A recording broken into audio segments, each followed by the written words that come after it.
I was arranging flowers in the penthouse suite of our Manhattan home when my husband Marcus walked through the door, loosening his tie with the same easy confidence that had first caught my attention 2 years ago. What struck me wasn't his expensive Italian suit or the Patek Philippe watch glinting on his wrist. It was the manila folder tucked under his arm and the particular smile playing at the corners of his mouth. I knew that smile. It was the same one he'd worn the night he told me about acquiring the hotel chain that had refused to serve us because of his inappropriate attire. The same one from the morning he casually mentioned buying out the law firm that had tried to cheat him on a contract. It was the smile of a man who had just delivered perfect poetic justice to people who had underestimated him. "Good meeting today?" I asked, though I could already guess the answer. "Very good," Marcus said, setting the folder on our marble kitchen counter. "I think you'll be particularly interested in this one, sweetheart. Remember the Pemberton real estate project your father's been bragging about? The one that was supposed to secure your family's financial future for the next generation?" My heart began to race. "What about it?" "Well, it turns out the Pemberton Group has been defaulting on their loan payments for the past 6 months. Something about cash flow problems and overextended credit lines." Marcus opened the folder, revealing a stack of legal documents that made my breath catch. "As of this morning, Blackstone Capital Holdings has officially called in their debt." I stared at the papers, seeing my father's signature on contract after contract, each one more damning than the last. The numbers were staggering. $37 million in outstanding loans, plus penalties and compound interest that brought the total to nearly $50 million. "Marcus," I whispered, "Blackstone Capital Holdings, that's your company." "Our company," he corrected gently. "And according to the terms of the original contract, if they can't pay the full amount within 72 hours, all assets tied to the loan become forfeit. The office building, the family home, the vacation properties, even your mother's precious art collection. All of it becomes ours." I sank onto one of our leather bar stools, overwhelmed by the magnitude of what this meant. They have no idea, do they? They still think you're just some poor driver who got lucky marrying into their social circle. They're about to find out exactly who they've been disrespecting for the past 2 years, Marcus said, his voice carrying that edge of steel that I had come to associate with his business dealings. "I'm meeting with your father and the board of directors tomorrow morning at 9. Officially, it's to discuss payment options and potential restructuring." "And unofficially?" Marcus walked around the counter and pulled me into his arms, his eyes bright with anticipation. "Unofficially, it's to watch your father's face when he realizes that the gold-digging nobody, his daughter married, is about to foreclose on everything he's ever worked for." I leaned into my husband's embrace, remembering the last time I had seen my family. It had been 18 months ago, at my sister Victoria's engagement party, where my mother had loudly announced to the entire country club that I was no longer considered part of the family and that my marriage to a common laborer was an embarrassment they could no longer tolerate. "You know what the best part is?" I murmured against Marcus's chest. "What's that?" "Tomorrow morning, when you walk into that boardroom in your perfectly tailored suit, driving your Bentley, carrying papers that prove you own their entire world." I looked up at him with a smile that matched his own. They're finally going to understand exactly what kind of man their daughter was smart enough to marry. The irony was perfect. My family had disowned me for choosing love over money, for marrying a man who drove cars for a living, instead of one of the trust fund babies they had lined up for me. They had no idea that Marcus had been driving his own fleet of luxury vehicles between meetings with Fortune 500 CEOs, or that his modest apartment was actually a penthouse he owned outright in one of the most exclusive buildings in the city. Tomorrow, they would discover that their rejection of me hadn't just cost them a daughter, it had cost them everything. 2.5 years ago, I had been Catherine Elizabeth Ashford, youngest daughter of one of New York's most prominent real estate dynasties, raised in the rarefied air of Manhattan's Upper East Side, where your worth was measured by your trust fund and your value determined by your connections. I lived in a world of charity galas and country club luncheons where conversations revolved around stock portfolios and summer houses, where everyone knew everyone else's net worth down to the last decimal point. My life had been planned for me from birth with the same meticulous attention to detail that my mother applied to her dinner parties. I would attend the right schools, join the right organizations, marry the right man from the right family, and produce the right number of heirs to continue the Ashford legacy. Deviation from this plan was not just discouraged, it was unthinkable. The right man my parents had selected was Theodore Pemberton III, heir to the Pemberton real estate empire and everything my parents believed I deserved in a husband. He was handsome in a classical way, impeccably educated at Yale and Harvard Business School, and possessed of the kind of old money breeding that my mother found irresistible. He was also boring, entitled, and so convinced of his own superiority that he treated service staff like furniture and saw our relationship as a business merger rather than a romance. "Catherine, darling," my mother had said over breakfast at the plaza one morning, her diamond bracelet catching the light as she gestured with her coffee cup. "Theodore's mother and I have been discussing the engagement announcement. We're thinking Christmas Eve would be perfect. Such a romantic time of year, and it would give us exactly 6 months to plan the wedding properly." I had stared at her, my stomach sinking with the realization that my entire future was being negotiated like a real estate transaction. "Mother, Theodore hasn't even proposed yet." "Oh, sweetheart, that's just a formality. The families have already agreed to the terms. Your father and Mr. Pemberton have been working out the business arrangements for months." She smiled at me with the satisfied expression of someone who had just closed a particularly lucrative deal. "You'll be announcing your engagement next week." That afternoon, I had walked out of the plaza feeling like a prisoner approaching her execution date. I needed air, space, time to think about how my life had been reduced to a line item in someone else's budget. Instead of going home to our family's townhouse, I found myself wandering through Central Park, eventually settling on a bench near the boathouse where I could watch the world go by and pretend, for a few minutes, that I was just another anonymous person in the city instead of Catherine Ashford, heiress and commodity. That's where I met Marcus. I was sitting on that bench, probably looking as lost and miserable as I felt, when an older woman nearby began struggling with several heavy shopping bags. Without thinking, I stood up to help her, but before I could reach her, a man in a simple black suit appeared at her side. "Let me get those for you, Mrs. Chen," he said with a gentle smile, effortlessly gathering her bags. "Your grandson sent me to pick you up. He was worried about you carrying all this on your own." "Oh, Marcus, you're such a good boy," the woman said, patting his arm affectionately, "always looking out for everyone. Your parents raised you right." I watched as he helped her to a sleek black sedan parked nearby, opening the door for her with the kind of genuine courtesy that had nothing to do with training or expectation and everything to do with character. He was handsome, but not in the polished, artificial way of the men in my social circle. There was something real about him, something solid and unpretentious, that drew my attention immediately. As he was closing Mrs. Chen's door, a strong gust of wind caught the papers I had been holding, scattering them across the sidewalk. Without hesitation, Marcus had left the car and began chasing down my documents, gathering them carefully before approaching me with a concerned expression. "Are you all right?" he asked, handing me the papers. "You look like you might have gotten some bad news." "Something like that," I admitted, surprised by the genuine warmth in his brown eyes. "Thank you for helping with these." "No problem. I'm Marcus, by the way." He extended his hand with a smile that was completely free of the calculated charm I was used to from men in my world. "Catherine," I replied, shaking his hand and feeling an unexpected jolt of connection. "Well, Catherine, I don't usually make a habit of this, but you look like someone who could use a friend right about now. Can I buy you a coffee?" I should have said no. I should have returned to the plaza, called Theodore, and begun the process of accepting my predetermined fate.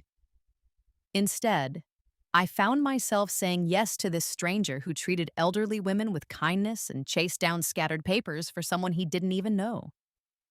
Over coffee at a small cafe near the park, I learned that Marcus was a driver, or at least that's what he told me, and what I assumed from the uniform and the professional way he handled Mrs. Chen's transportation. He was working his way through business school, he said, taking classes at night and driving during the day to pay for his education. He was smart, funny and completely unimpressed by the casual mentions of my family's wealth and social connections. So, you live on the Upper East Side, he said, stirring his coffee thoughtfully. That must be nice. Sometimes, I admitted, it can also be restrictive. Restrictive how?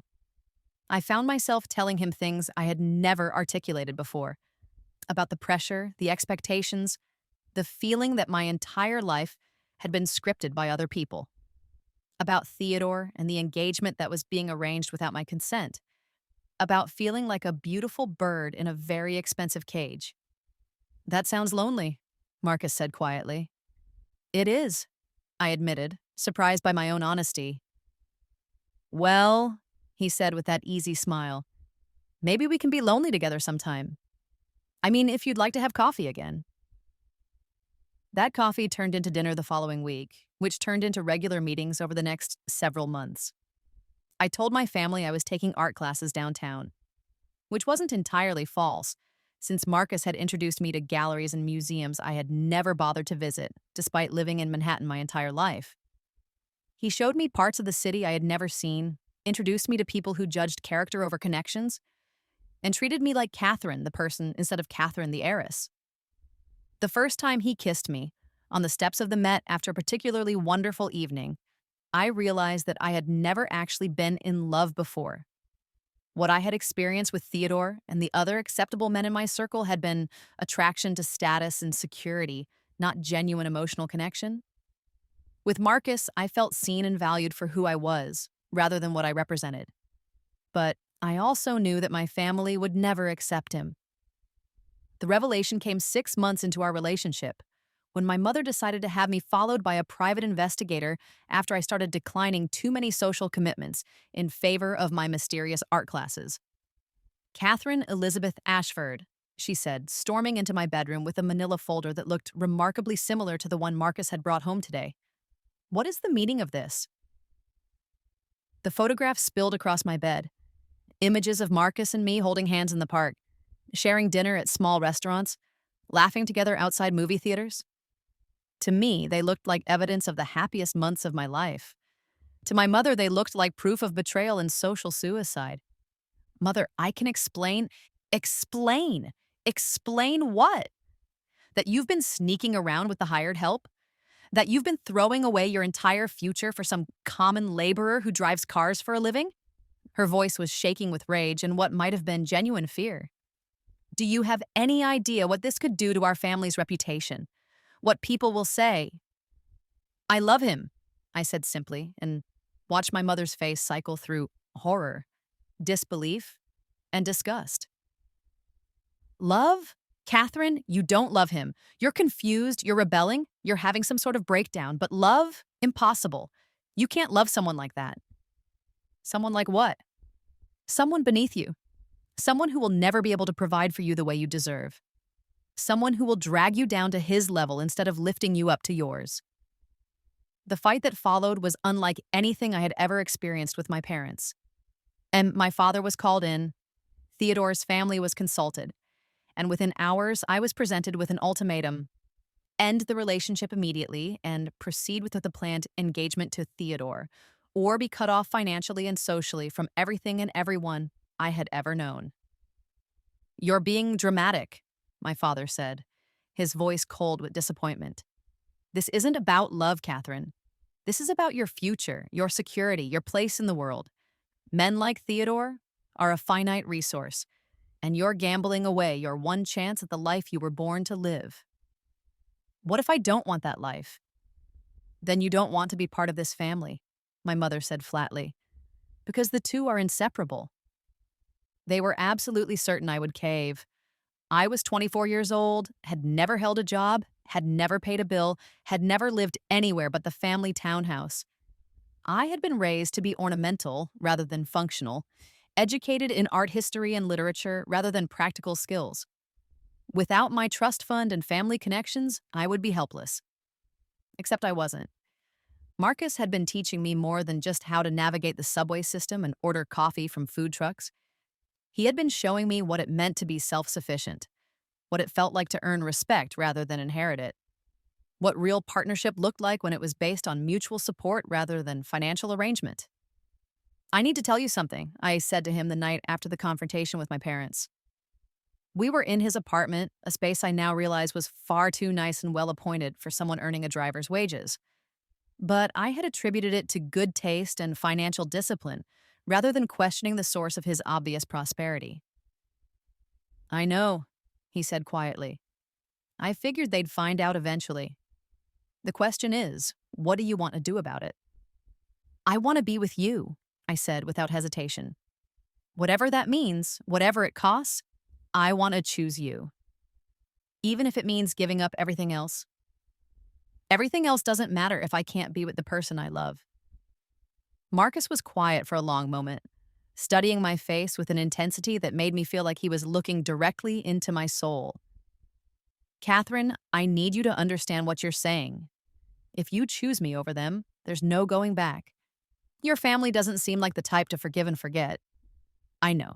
And I need you to understand that I can't be the kind of husband your family would expect you to have. I can't give you the country club lifestyle or the social connections or the trust fund security.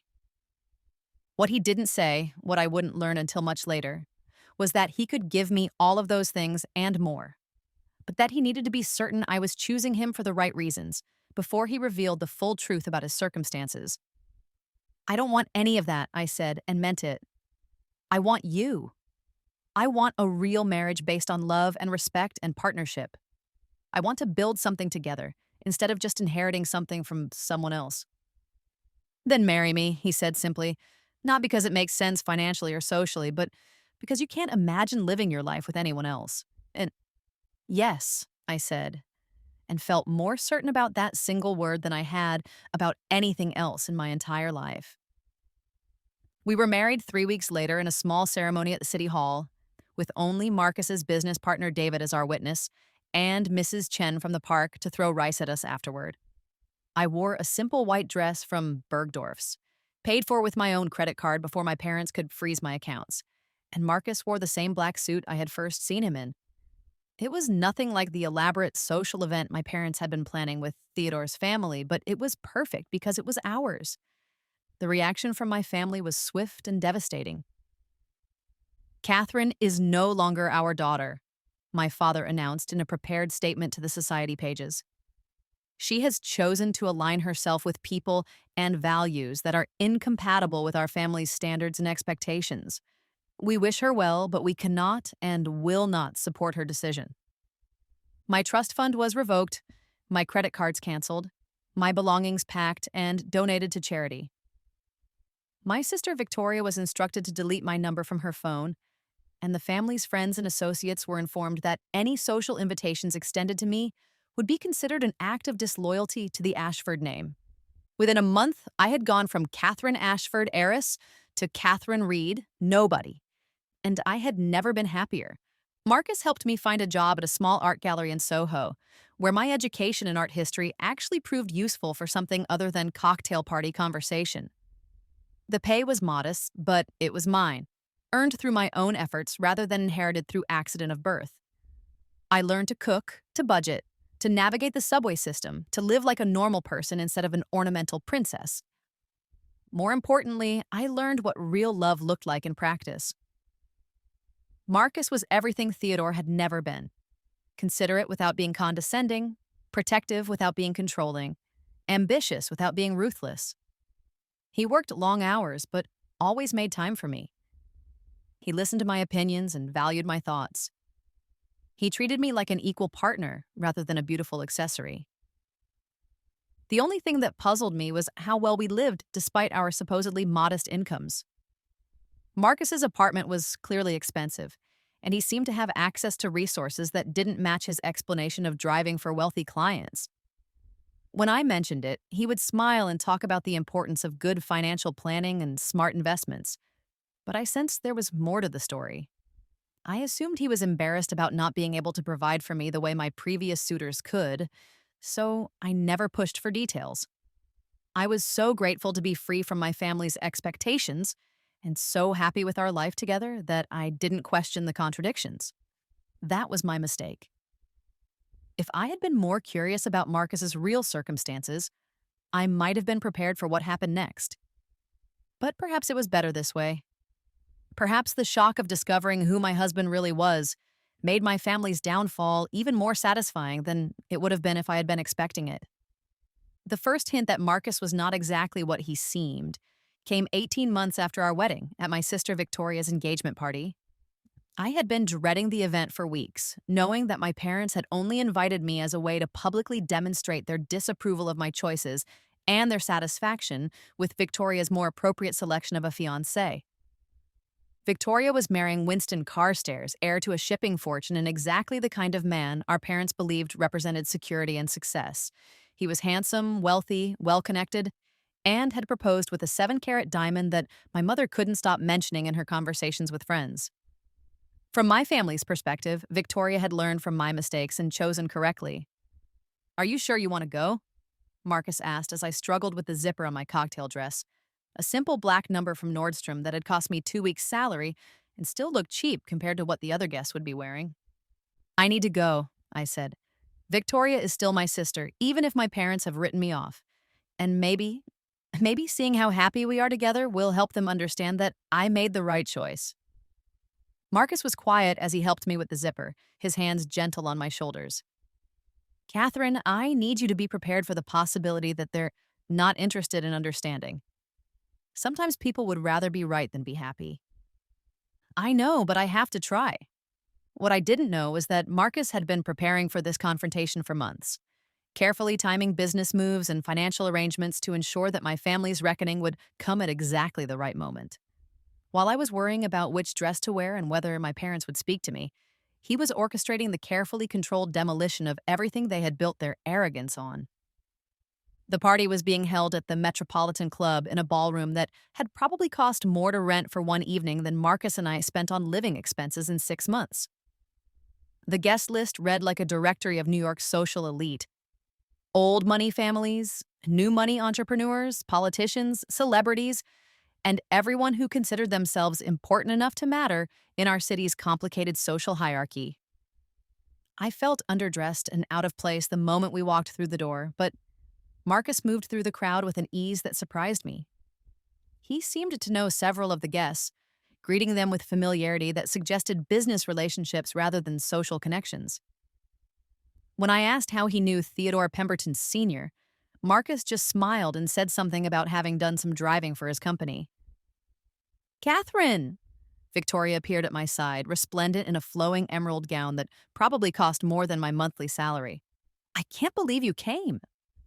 "I wouldn't miss your engagement party," I said, hugging my sister carefully to avoid disturbing her elaborate updo. "Congratulations, you look beautiful." "Thank you. And Marcus." She turned to my husband with the kind of polite smile that didn't reach her eyes. "How nice to see you again." "Congratulations on your engagement, Victoria," Marcus replied smoothly. "Winston is a lucky man." We made small talk for a few minutes, with Victoria clearly trying to be gracious while also maintaining the family's official position that my marriage was a source of embarrassment. She asked about my job at the gallery, complimented Marcus on his suit, and generally behaved like someone performing politeness rather than genuinely reconnecting with her sister. But it was when our parents approached that the evening took its inevitable turn toward confrontation. "Catherine," my mother said, her voice carrying the kind of chill usually reserved for discussing unpleasant medical procedures. "How surprising to see you here." "Hello, Mother." "Daddy." I kept my voice steady despite the familiar tightening in my chest that came with their disapproval. "Thank you for inviting us." "We invited Victoria's family," my father said pointedly. "You chose to interpret that however you wished." The nearby conversations began to quiet as people sensed drama developing. This was exactly what my parents had intended: a public reinforcement of their rejection of me and my choices, performed in front of everyone whose opinion mattered in their social circle. "Richard, Eleanor," Marcus said, extending his hand to my father with perfect civility. "Congratulations on Victoria's engagement. The Carstairs are a fine family." My father looked at Marcus's outstretched hand for a moment before reluctantly shaking it, his expression making clear that he considered the gesture a necessary social courtesy rather than genuine warmth. Yes, well, Winston understands the importance of appropriate partnerships. The insult was obvious, but delivered with the kind of polished cruelty that wealthy people had perfected over generations. I felt my cheeks burn with embarrassment, but Marcus simply smiled and nodded as if he hadn't caught the implication. Speaking of partnerships, Marcus said conversationally, I understand the Pemberton Group has been expanding their real estate portfolio quite aggressively lately. Ambitious projects, from what I hear. My father's chest puffed up with pride.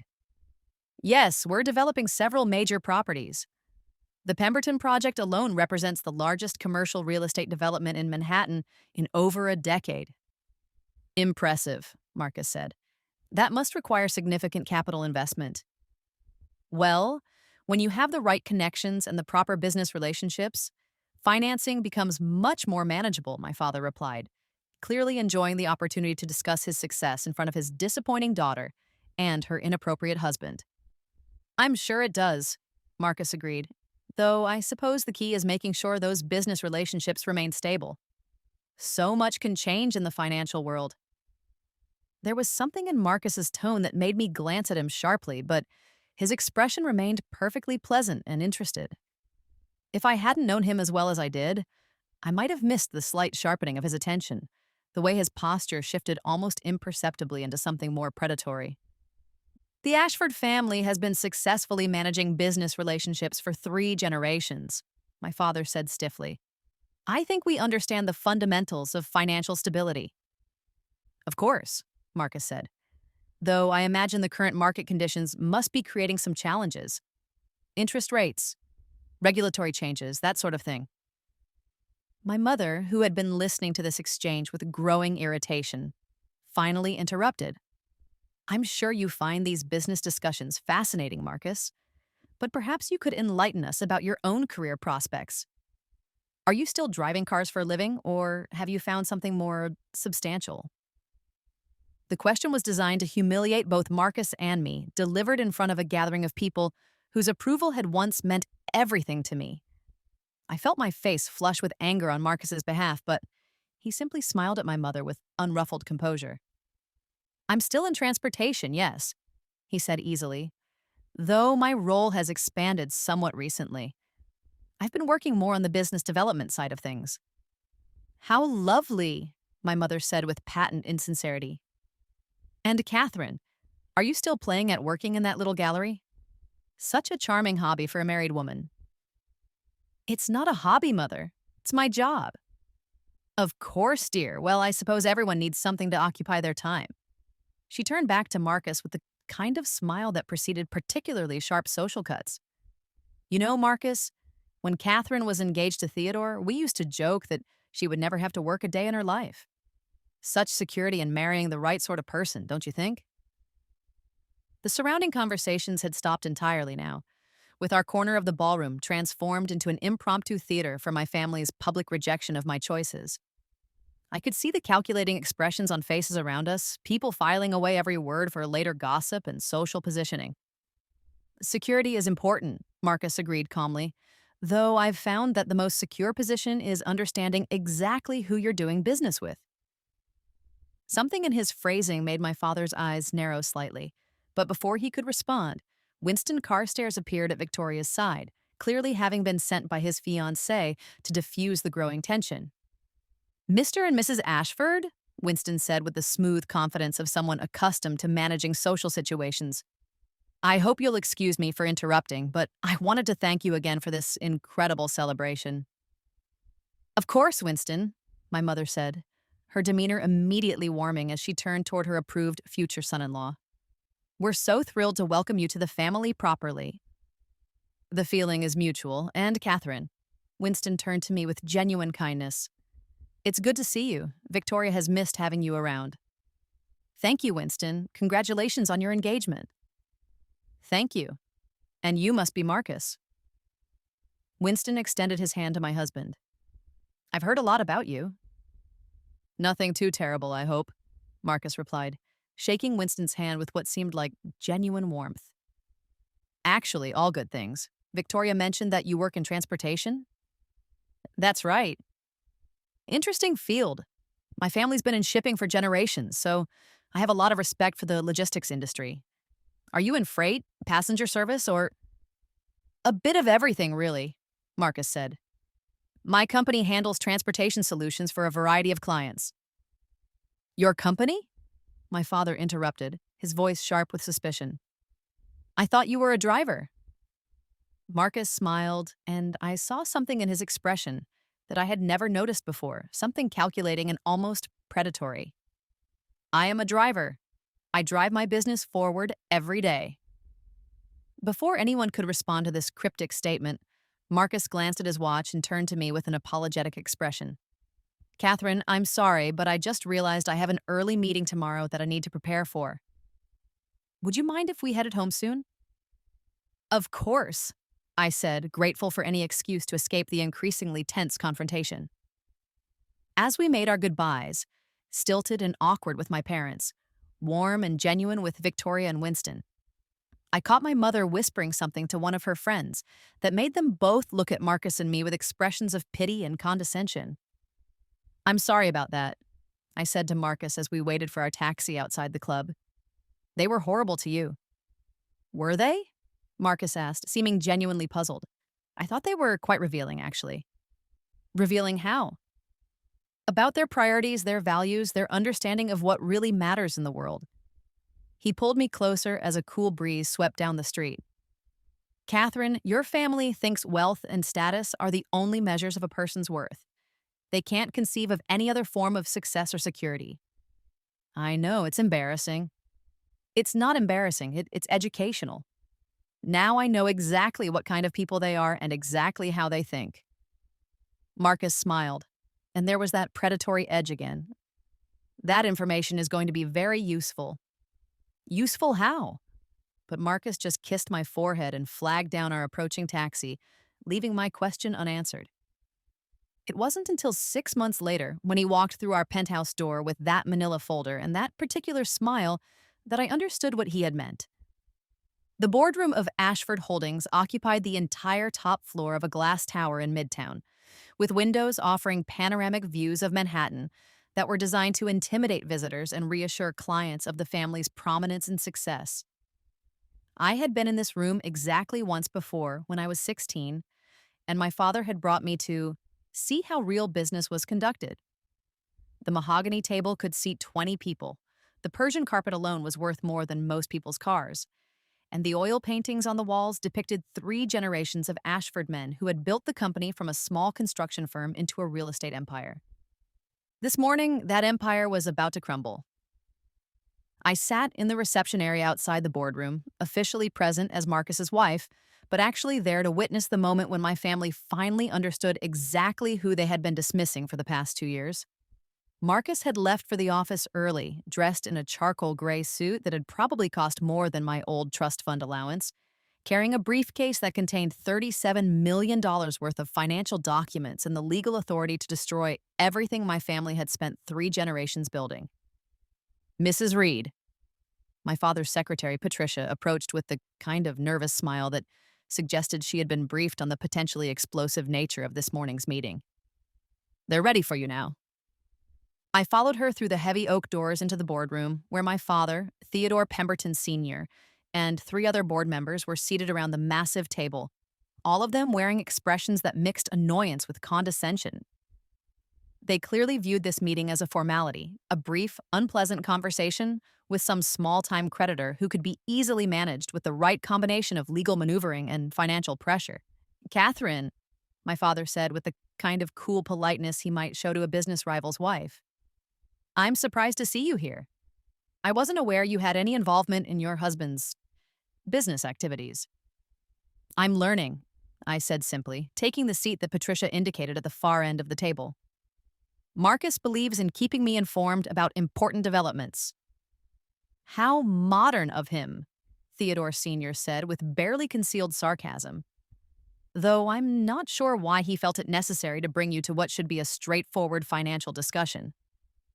Perhaps he wanted me to see how professional negotiations are conducted, I replied, enjoying the way Theodore's eyes narrowed at the implication that there might be something unprofessional about his own approach. Yes, well, my father said, checking his Rolex with obvious impatience. Speaking of professional conduct, your husband is 15 minutes late. I hope he understands that punctuality is important in business relationships. Oh, I think he understands business relationships quite well, I said. And at that moment, the boardroom doors opened to admit Marcus. But this wasn't the Marcus my family had met at Victoria's engagement party. This was Marcus Reed, CEO of Blackstone Capital Holdings, one of the most powerful financial institutions on the East Coast.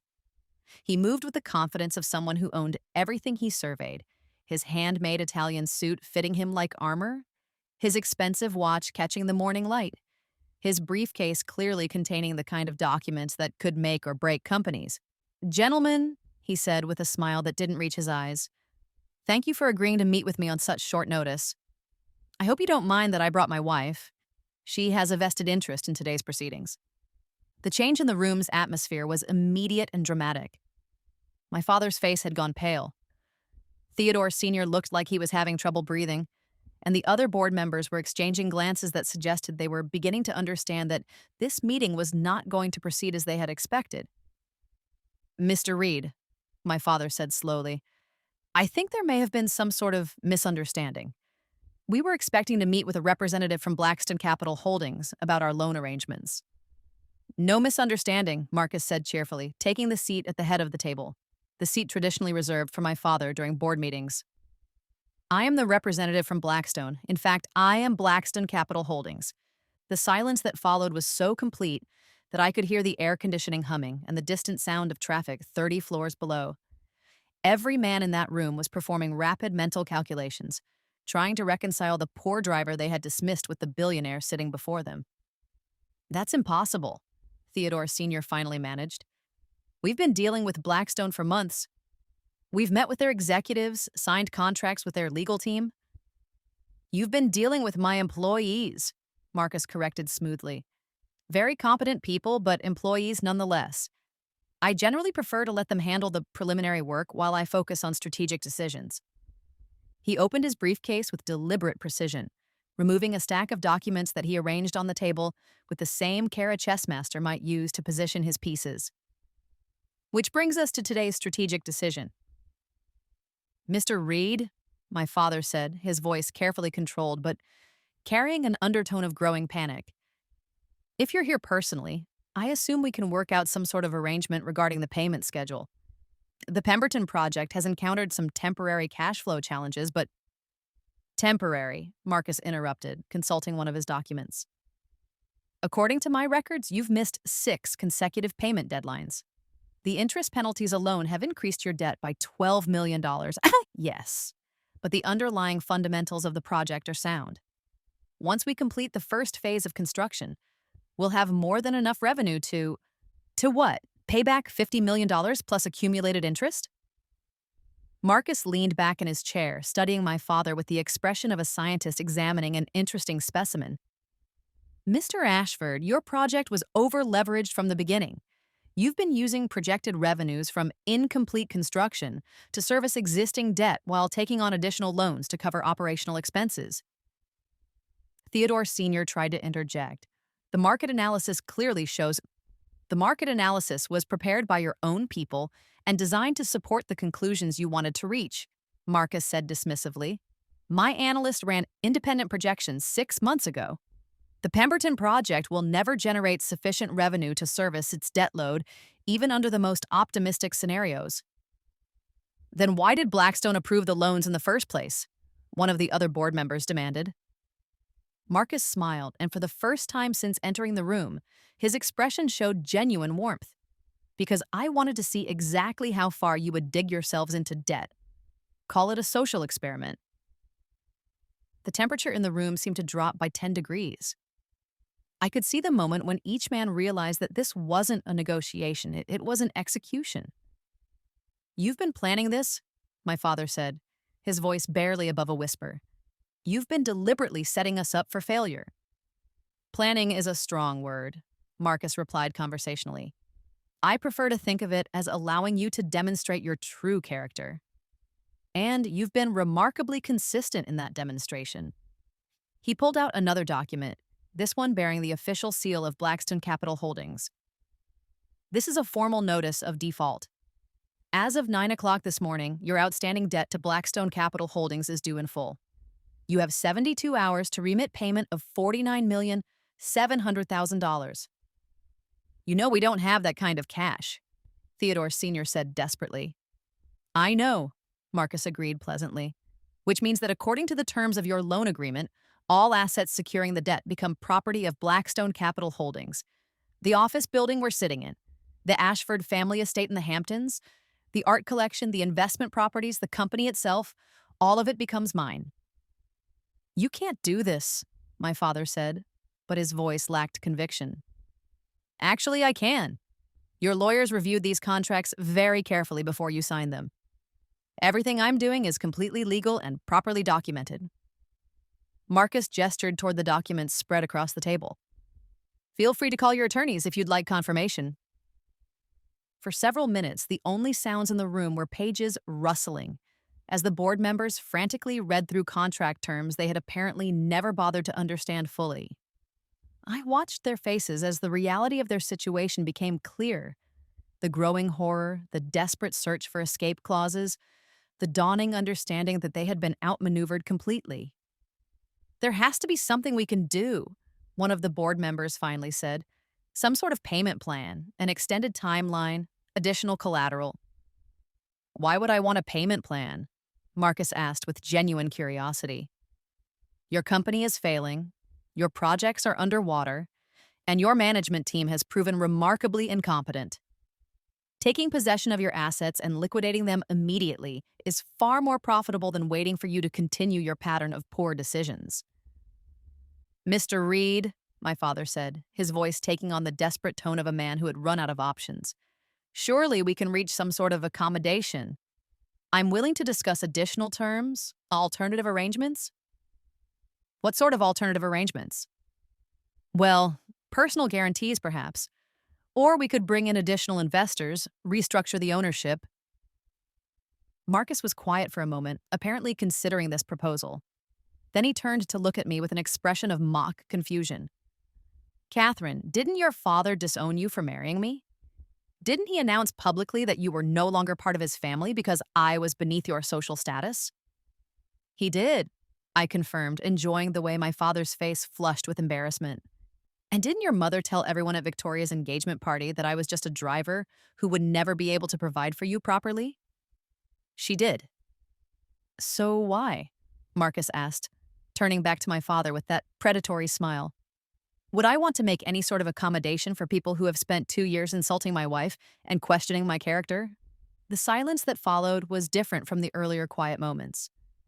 This was the silence of defeat, of men who had finally understood that they had no power left and no leverage to negotiate with. You're doing this for revenge, Theodore Sr. said flatly. I'm doing this for business, Marcus corrected. Revenge would be personal and emotional. This is simply a matter of collecting on bad debts and liquidating failing assets. The fact that you happen to be terrible people just makes the process more satisfying. What do you want from us? My father asked, his voice hollow with resignation. Nothing, Marcus said simply. I want nothing from you because you have nothing I need. Your company will be dissolved, your assets will be sold, and you'll be left with whatever personal resources weren't tied up in your business ventures. And what about our employees? The people who work for these companies? The competent ones will be offered positions with the acquiring companies. The incompetent ones will be terminated. Marcus began gathering his documents with the same precision he had used to arrange them. It's called capitalism, gentlemen. I thought you would be familiar with the concept. As he prepared to leave, one of the board members made a final, desperate attempt at negotiation. Mr. Reed, perhaps we could discuss this privately. I'm sure there's some arrangement that would be mutually beneficial. Marcus paused at the door, briefcase in hand, and turned back with an expression of mild interest. Are you offering me a bribe? I'm suggesting a business discussion. No, you're offering me a bribe.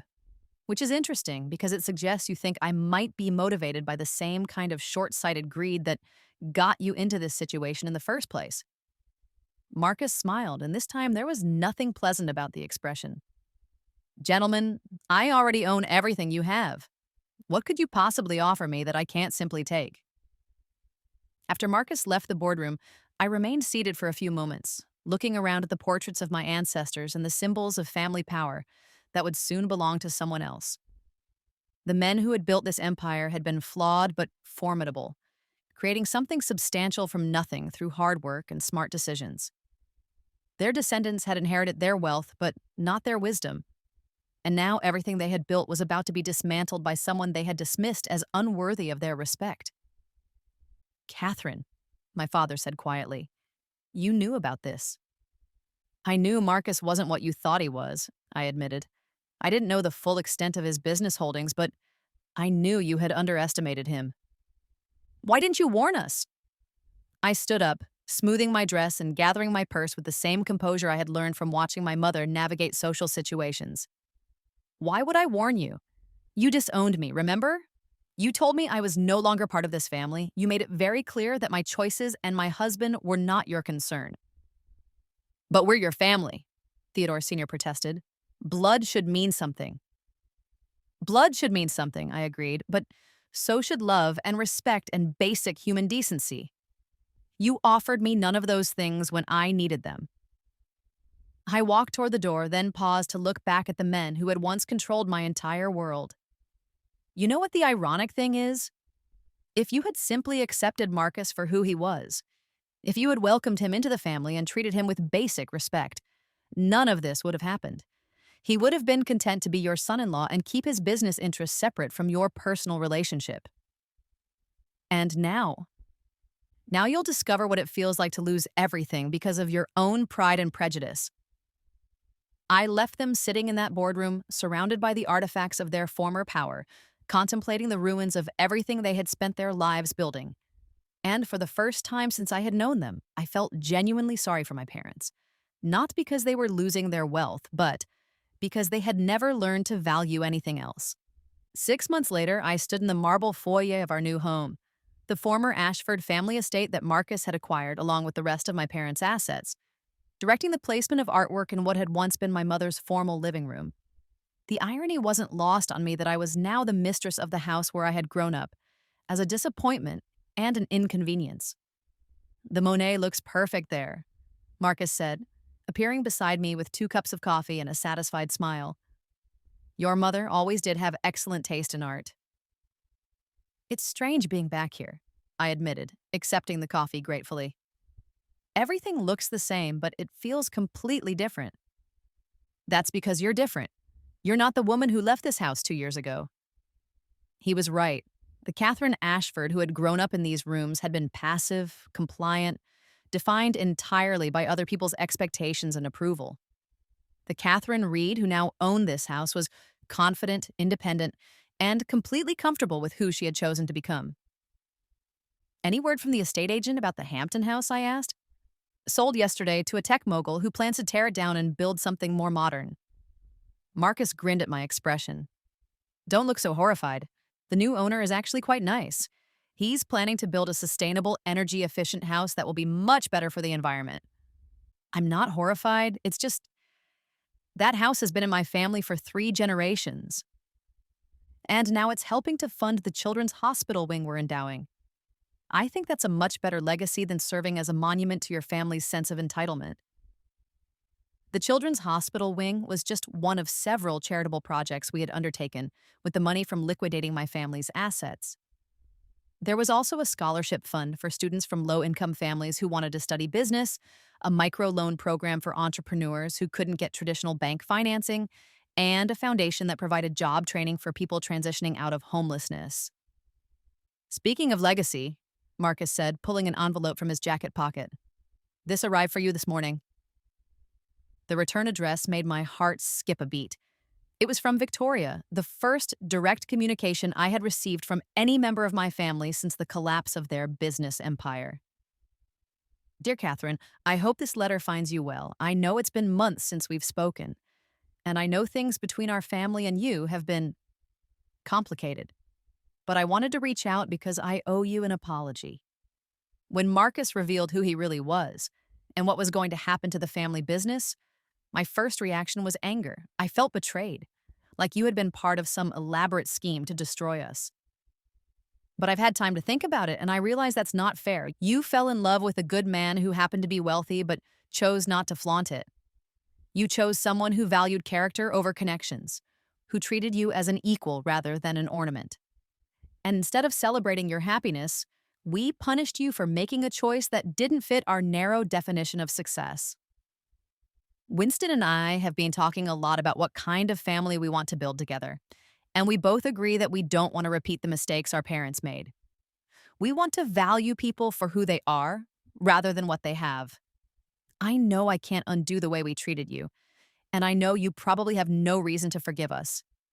But I wanted you to know that I'm proud of the woman you've become, and I hope someday we can rebuild our relationship as sisters rather than rivals. If you're willing, I would love to have lunch with you sometime. I promise no ulterior motives. I just miss my sister. Love, Victoria, P.S. Winston says to tell Marcus that he's genuinely impressed by the grace and professionalism he showed during the business transition. A lesser man might have been vindictive about the whole situation. I read the letter twice, feeling a complex mixture of emotions that I was still sorting through when Marcus finished reading over my shoulder. "That's a good letter," he said quietly. "She sounds like she's learned something from all of this. Do you think I should meet with her? Do you want to?" I considered the question carefully. Victoria had been part of the family dynamic that had rejected me, but she had also been genuinely kind to Marcus at her engagement party, and she was the only family member who had never actively participated in the cruelest aspects of their treatment of me. "I think I do," I said finally. "Not to rebuild the old relationship. That's impossible now. But maybe to build something new." "Then you should meet with her." "What about Mother and Daddy? Have you heard anything about how they're adjusting?" Marcus's expression grew more serious. "Your father is working as a consultant for a small construction firm in Queens. The pay is a fraction of what he used to make, but he's apparently quite good at the actual work of construction management when he's not distracted by social climbing." "And Mother?" Your mother is having a harder time adjusting. She's living in a small apartment on the Upper West Side, surviving on what was left of her personal savings after the business assets were liquidated. She's very bitter about what happened." "Does she blame me?" "She blames everyone except herself. Me for being deceptive about my wealth, you for choosing me over the family, your father for making bad business decisions, even Victoria for getting engaged to someone who wasn't wealthy enough to bail out the family business." I felt a pang of sympathy for my mother, despite everything she had put me through. Maybe I should reach out to her too. "Catherine," Marcus said gently, "you can't save people who don't want to be saved. Your mother has spent her entire adult life believing that wealth and status are the only things that matter. Losing those things hasn't made her question those values. It's just made her more bitter about not having them. But she's still my mother. She's the woman who gave birth to you. But she stopped being your mother the day she chose her social position over her relationship with her daughter." That afternoon, I called Victoria and arranged to meet her for lunch the following week. The conversation was awkward at first, but there was genuine warmth in her voice and what seemed like sincere regret about the way things had unfolded. "I keep thinking about that night at my engagement party," she said. "The way Mother and Daddy treated Marcus. The things they said about your marriage. I was embarrassed to be related to them." "You didn't say anything at the time." "I know. I was a coward. I didn't want to cause a scene at my own party, and I didn't want to risk them turning on Winston and me the way they turned on you." Victoria paused, seeming to consider her words carefully. "But I should have stood up for you anyway. You're my sister, and you deserved better from all of us." The lunch went well enough that we decided to try meeting monthly, with the understanding that we were building a new relationship rather than trying to resurrect the old one. Winston joined us for the second lunch, and I found myself genuinely liking my sister's husband once I got to know him outside of his formal social persona. Marcus really handled the whole business situation impressively, Winston told me over coffee. He could have been vindictive about it. Most people would have been, given how your family treated him. But he was completely professional throughout the liquidation process. "He's a good man," I said simply. He's a smart man, too. Did you know he's been quietly hiring some of your father's former employees? The ones who lost their jobs when the company folded?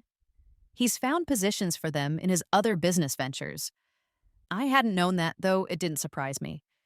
Marcus had always been someone who took care of the people around him, even when they didn't realize they needed taking care of. One year after the collapse of Ashford Holdings, Marcus and I hosted a housewarming party in our new home. Not a formal social event like the ones my parents used to throw, but a casual gathering of friends, colleagues, and the employees who had helped build Blackstone Capital Holdings into one of the most successful investment firms on the East Coast. The guest list was an eclectic mix that would have horrified my mother.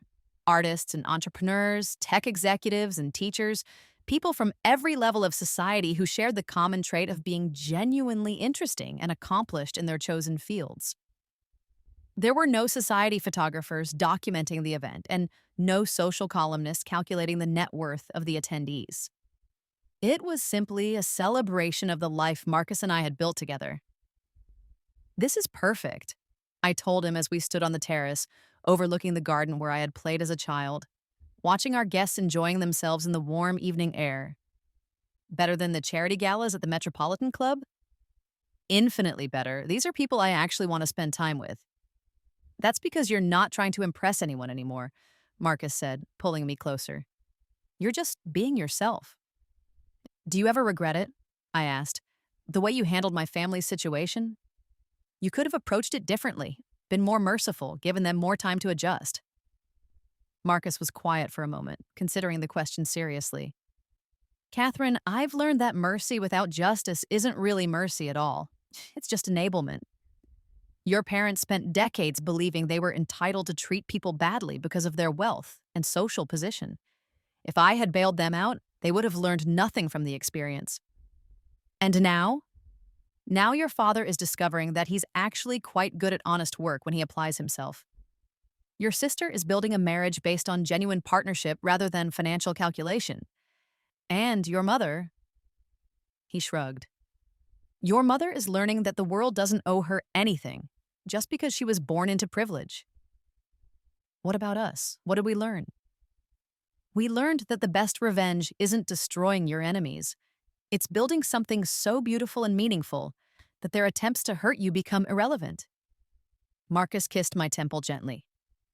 We learned that love is more valuable than status, that character matters more than connections, and that the opinions of cruel people don't have to define our worth. 2 years later, Marcus and I welcomed our first child, a daughter we named Eleanor, after my grandmother, who had been the only member of my extended family to treat everyone around her with genuine kindness, regardless of their social position. My father sent a card congratulating us on her birth, and Victoria visited us in the hospital, cooing over her new niece, with the genuine joy of someone who had learned to value family relationships over social expectations. My mother never acknowledged Eleanor's existence. "Do you think she'll change her mind eventually?" I asked Marcus as we sat in our living room, watching our 6-month-old daughter play with blocks on the carpet. "Does it matter?" he asked gently. And I realized it didn't. Eleanor would grow up surrounded by people who loved her unconditionally. Her parents, her Aunt Victoria, and Uncle Winston, the extended network of friends and chosen family that Marcus and I had built together. She would never know what it felt like to be valued for her potential social utility rather than her inherent worth as a person. More importantly, she would grow up understanding that true security comes from being loved and valued for who you are, not from the size of your trust fund or the prestige of your family name. On her first birthday, we threw a party in the same garden where my mother had once hosted elaborate social events designed to display our family's wealth and status. But instead of society matrons competing over their jewelry and businessmen calculating each other's net worth, our guests were people who genuinely cared about Eleanor and wanted to celebrate the milestone with us. Mrs. Chen from the park was there, now in her 80s, but still sharp and funny, telling stories about Marcus's kindness when he was her grandson's driver. David, Marcus's business partner, brought his own children to play with Eleanor. Victoria and Winston came with gifts and genuine enthusiasm for their niece's development. And scattered throughout the crowd were the employees from various companies that Marcus had saved or started, People whose lives had been improved by his business decisions and who had become part of our extended family over the years. This is what wealth should look like, Marcus said to me as we watched Eleanor take her first tentative steps across the lawn, cheered on by a dozen people who loved her. What do you mean? Wealth shouldn't be about accumulating things or buying status. It should be about creating opportunities, supporting the people you care about, and building something meaningful that lasts beyond your own lifetime. I looked around at our guests, successful, happy people from every walk of life, united by shared values rather than shared bank accounts, and realized that Marcus was right. We were wealthy in every way that mattered, and we had built that wealth together through choices based on love and respect rather than calculation and social climbing. As the sun set over our garden party, I reflected on the journey that had brought us to this moment. 3 years ago, I had been Catherine Ashford, ornamental daughter of a prominent family, valued primarily for my potential to make an advantageous marriage and produce appropriate heirs. I had been passive, compliant, defined entirely by other people's expectations.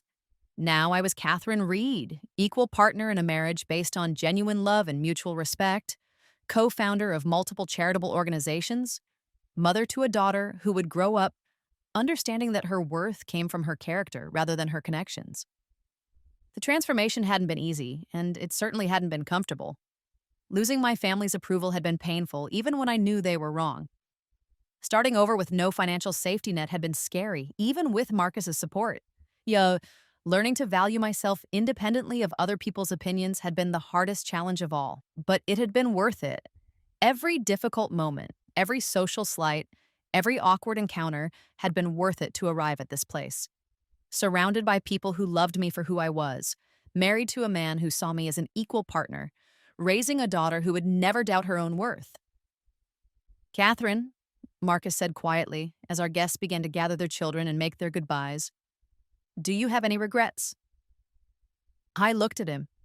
This remarkable man who had chosen to love me when I was at my most shallow and privileged, who had shown me what real partnership looked like, who had helped me become the person I was always meant to be.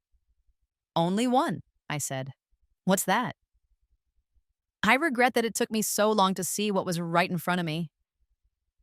I kissed him softly, tasting the contentment and satisfaction that came from a life well lived and choices made with integrity.